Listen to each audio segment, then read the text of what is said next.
تازه نوی او د خوشحالۍ خبر د افغانستان کرکټ ملي لوبغاړی آفتاب عالم څنګه یو ځل بیا ځان نړۍ ته وښود د هر سره په دغه ویډیو کې وګورئ.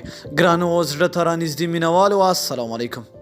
20 کلن آفتاب عالم په لومړي ځل په نړیوالو یو ورځنیو لوبو کې د افغانستان لپاره په 6 فبروري 2010 کې استازولي کړې وه چې هغه لوبه کې افغانستان د کاناډا لوبډلې ته په یوه منډه ماته ورکړې وه.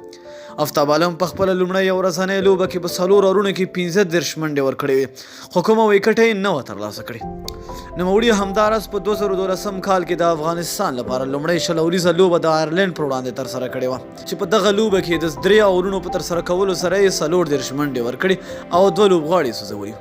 نوموړي په 2019 نړیوال جام کې هم د افغانستان استازولي کړې وه خو بیا یې د ډیسپلن ماتونې له امله نړیوال جام نه بیرته هیواد ته راستون کړی شوی و او له هغه وروسته د 1 کلن بندیز سره مخ شو.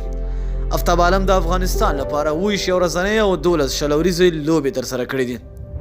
نوموړي په یو ورځنۍ لوبه کې 1 لوبغاړي سوځولي او په 6 اوریزو لوبې کې بیا 11 لوبغاړي سوځولي دي.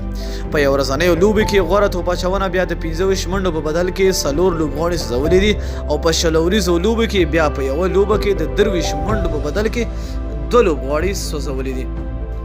اوس نوې تازه آفتاب عالم په خپله فیسبوک پاڼه د خپلې کلیزې انځورونه خپاره کړي دي او ورسره یې لیکلي دي له هر څه د مخه له خپلو مینوالو او دوستانو څخه نړۍ مننه چې زما د زوکړې د ورځې مبارکیانې رالیږلي او یوه ځانګړې مننه له نګران کرکټ اکاډمي مشرتابه او ګران ملګري خیرالله پرهر نه چې لورینې یې کړې وه.